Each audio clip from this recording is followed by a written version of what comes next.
Real Housewives of Potomac, episode 11. I'm sure most of you guys have heard, but Karen was actually found guilty on her DUI and negligent driving charges. So Karen is 61 years old. She was found guilty of 5 of the 6 charges that she had against her, and she's facing up to 2 years and will be sentenced in January. They also have released her body cam footage, which is about 30 minutes. Some of it includes Ray. And I honestly feel bad for Ray. He's 77, Karen is 61, and he's going through all of this. And he was clearly trying to help her and get her out of the situation, but her mouth and her arrogance got the best of her. She kept telling the cops that she had more money than them. They could F off, telling them that they're white and poor, and she's black, white, and Cherokee, and she's rich, and her family own a plantation. She's Thomas Jefferson's concubine. By the time they got to the police station, she still hadn't sobered up. When she got out the car, she almost fell and was like, I'm lit. Like, the intrusive thoughts was just spilling out. And I don't understand how her lawyer decided, after knowing that this body cam footage would be used against her, that they should have went to trial. I feel like he played Karen for money. And she also, like I said, got to be arrogant and dumb to think that she was going to get away with that with the body cam footage. And also her reputation and the show, how would that affect it? Because you already know the girl's going to have a field day with these clips. And so is Bravo. Because now it's public information. Child, so I'm wishing Karen the best, and obviously the show will probably still be on around January 29th, so when I do the review for that week, I will give y'all an update and let y'all know what ends up happening to Karen. But until then, let's get into episode 11. And of course, if you're here watching on TikTok, make sure you go subscribe to my YouTube because TikTok will be going January 19th. So we see Giselle, Karen, and Stacey meeting up. Stacey's talking about Giselle is going to be her bestie. Girl, you don't know Giselle. You know Giselle for a couple years. Y'all probably going to go through a few ups and downs. Your feelings towards her going to change. Her feelings towards you going to change. She going to throw some shade your way. Girl, don't get too comfortable with Giselle. And you lucky you meeting this version of Giselle who don't got Robin attached to her hip playing sidekick. By the way, Robin is going to be on the new season of The Traitors, which is a reality competition show if y'all interested in seeing her over there. It comes out like January 9th, I think, on Peacock. So they asked Stacey how her and TJ were doing, and she said good, and that he's going to be coming with her to Karen's party. She has a party coming up called the Love Lagoon. And just so we could get a clear timeline, because I think it's important since we know that Karen just got found guilty in December 2024, this Love Lagoon party was on June 28th, 2024. So that's where they are right now in the filming.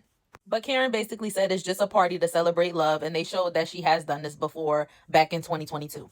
So Karen and Giselle just still pressuring Stacey, telling her, you went from 16 years being married to TJ. You've only known TJ for a year. You don't really know anybody in a year, and you're putting your all into TJ.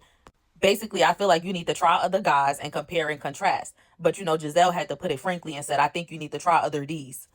And Giselle was like, I honestly think TJ is doing TJ. If you're not giving it up, I think he's getting it from somewhere else. Now, I don't necessarily think that TJ is with another woman. But like I said, I do get that vibe from TJ that he might go the other way. I'm not trying to put that on nobody, but that's what I honestly feel and see. So I do think it's a possibility that when he's out there in LA taking those auditions, he got a few sneaky links. But as far as it being a woman, I feel like that could just be Giselle projecting because she probably thinks all men cheat or most men cheat because of her past experiences. Because that's kind of why she doesn't even buy TJ being a Christian and like a man who wants to stay celibate until marriage because of his religion. Because her ex-husband was a mega pastor and he cheated on her. So in Giselle's mind, somebody being into their religion doesn't equal them being faithful in a relationship or them having discipline over their sexuality. So Wendy decided to invite all the ladies out to shop at this boutique. So far, I see everybody here except for Kiarna and Jazzy. I low-key feel like we haven't seen Jazzy in a couple episodes, though, like since Lake Norman, low-key, when they all confronted her about the timelines not adding up with her and her boyfriend and his baby mom. So Kiarna and Jacqueline just came, and Jacqueline was like, yeah, I haven't seen you guys in a while. I wasn't invited to all of your events. Like, yeah, Jacqueline, they don't like you like that. Duh. So Wendy announces that she wants to go on a girls' trip to Panama, and that's why she brought the ladies here so that they could buy a few pieces from this boutique. Now, I like Kay, but one thing I hate is a ghetto snob. And Kiarna definitely gives me that she's bougie now or she's reformed, but she comes from the hood and she's been around people from the hood. Like they said, her ex-boyfriend was supposedly a drug dealer and she didn't deny it. She just said that that's not what her current boyfriend does, right? So you used to get down like that. She's talking about, oh, Panama is not really my style and I like big Europe cities. Give me Italy, give me caviar, give me champagne and I'm sold. So you rather be up there in Europe in the proximity to whiteness rather than be on a beautiful island and a beach where there's actually Caribbean people and other black people, as the prominent culture and everything. That doesn't really make sense to me. So she don't really seem excited about the trip, and that's kind of annoying for me. So they were talking on the side, and Wendy and Ashley asked Mia who she was bringing to the Love Lagoon party, because obviously she has options, Gordon or Ink. And she said, you know what, I'm actually going to bring Jacqueline because she's my lesbian lover, and Karen didn't invite her because Karen's not feeling Jacqueline right now. So Ashley, of course, being messy, was hyping her up like, yeah, you should do it. Wendy was looking like, girl, the regular. Wendy's always looking like, why y'all being messy? Ashley's always egging the mess on and then going to play dumb later on.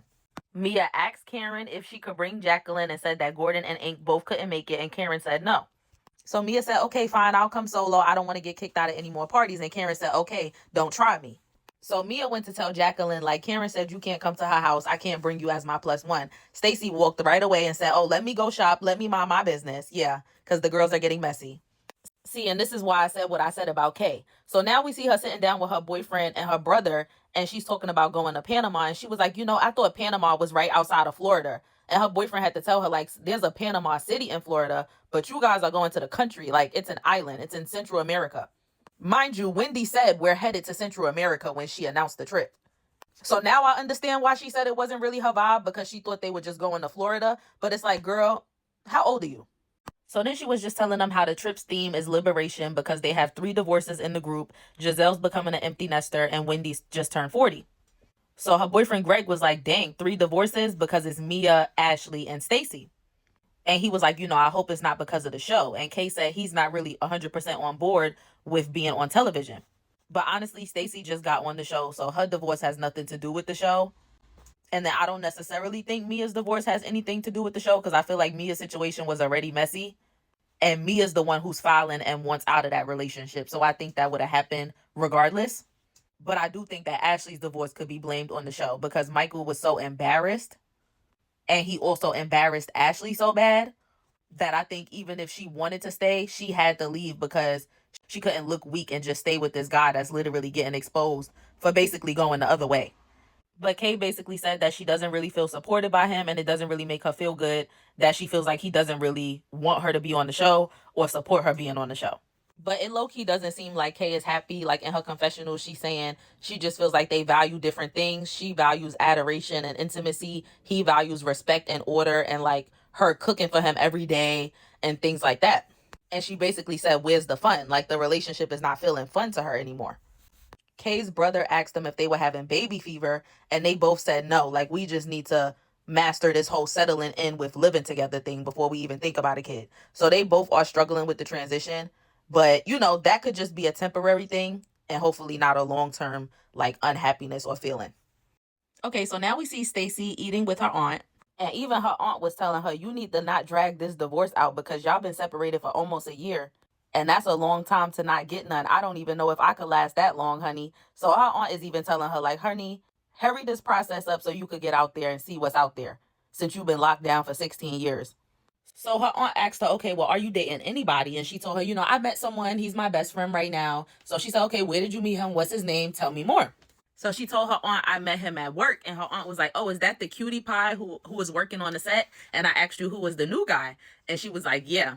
But her aunt basically reassured her that they're doing the right thing. And she was like, that's the way God intended us to do things. You're supposed to get to know somebody first before you just jump into bed with them. So that's actually even better that you guys aren't intimate, but you really like him and he really likes you.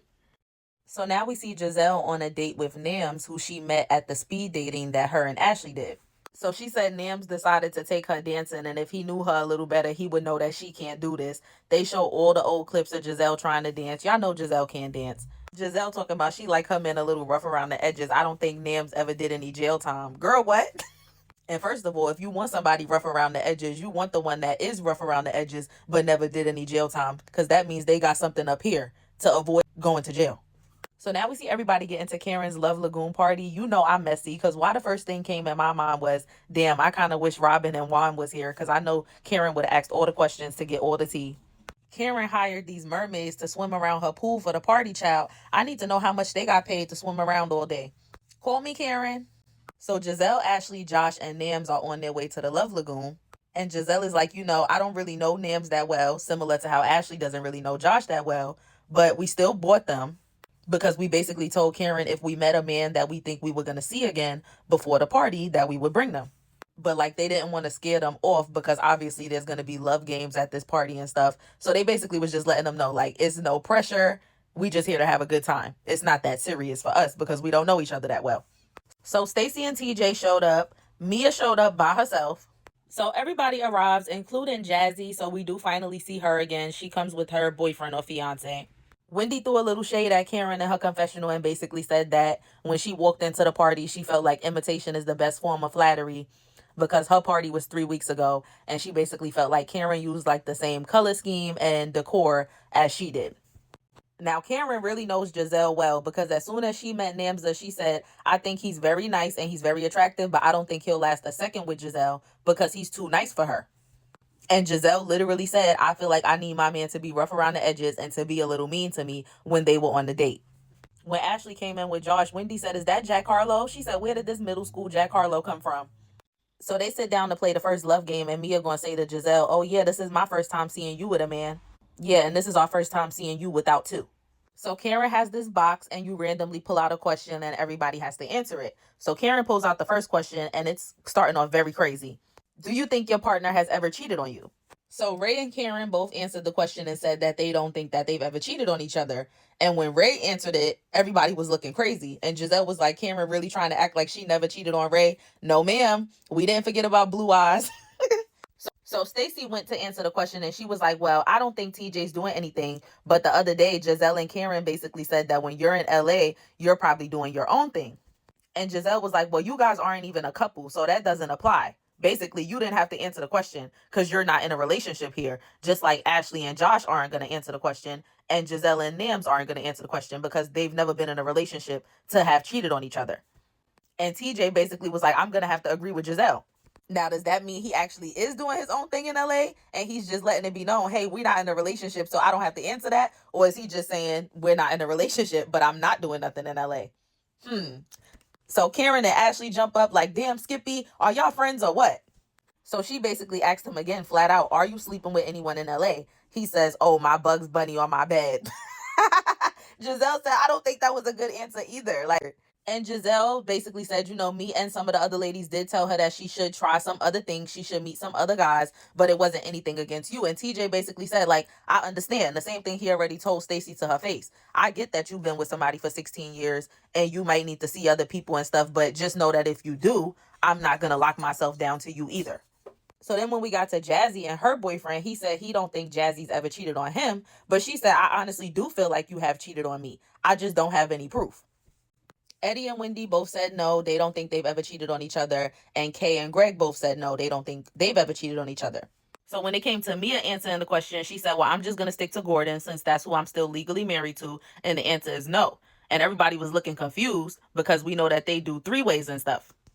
But Mia basically said that's not cheating because if I gave him permission and I was getting pleasure out of watching him be with another woman, then that's our thing. That's not cheating. It's not something he was doing behind my back or lying to me about or that I didn't know about. But Mia tried to just keep it short and just say, yeah, well, I have cheated on Gordon and tried to pass the card. And Stacy was like, oh, we're not going to pause and dissect that. But everybody was just dissecting me and TJ for a whole 5 minutes. I know that's right, Stacy. Stand up for yourself because Mia the messiest one. So Kay picked the next card and she was like, oh, TJ, this could give you some insight. Is your partner more dominant or submissive in bed? And she was like, yeah, because him and Stacy haven't done anything, so they don't really know how each other get down. And TJ obviously took a little offense to it because he was like, yeah, well, I'm not a virgin. Nobody said you was a virgin. She said it could give you some insight on Stacy because you don't know if Stacy is dominant or submissive in bed. So Kay says she's very submissive and Greg was like, I'm very dominant. And Wendy basically said the same thing and Eddie agreed. But he was like, sometimes Wendy be trying to have her little moments of dominance in the bedroom. And Giselle was like, yeah, as she should. And he was like, no. If I pull you to the edge of the bed, come to the edge of the bed. Okay, period, Eddie. So when it got to Mia, everybody was saying, girl, we already know you dominant. You don't got to answer it. But she said she's actually been dominant with Gordon. But when it comes to Ink, she's more submissive and he likes her. So Nam said he's dominant all the way. And Giselle was like, I'm cool with that. But sometimes I have my dominant moments. And he said, I guess it's going to be a bit of jousting going on. Ashley said that when it comes to her dipping in the lady pond, she's dominant, but when it comes to her basically being with guys, she's submissive. And Wendy was like, yeah, I could see that a little bit because when we was in Mexico, we got real drunk and Ashley asked me, am I going to show her something? What? Ashley wanted Wendy to flash her. Ashley's date, Josh, said he was dominant. They were like, they really couldn't see that. And he was like, well, I'm a mystery. And Jazzy's boyfriend said he's dominant. So when it got to Stacey and TJ, Stacey was like, well, I'm definitely going to be the more dominant one. And TJ was like, listen, just because we not sleeping together now, don't think you ever going to be dominating me. And everybody was like, ooh. And Ashley was in the corner like, TJ is feeling the challenge. Everybody challenging him. So then Ray said back in the days, Karen used to be more dominant. And she used to tear him up. And he said, I think I'm going to have to marry this girl. Oh my God, y'all, I was just cracking up. So Giselle asked Ray, like, you know, Karen told us she retired her mouth a couple years ago. Would you like her to bring it back out of retirement? And Ray said, absolutely. So everything was going well. And then Wendy asked Karen, do you have dogs? Because she saw 2 dogs on the yard. And Karen got up and was like, no. And then we see Jacqueline come walking in with a bunch of balloons. And Karen was like, absolutely not. And wasn't even letting Jacqueline get into the yard. So the episode ends there and it says to be continued. So I will see y'all next week for episode 12 of Real Housewives of Potomac. Bye. And once again, make sure you subscribe to my YouTube because TikTok will be going January 19th.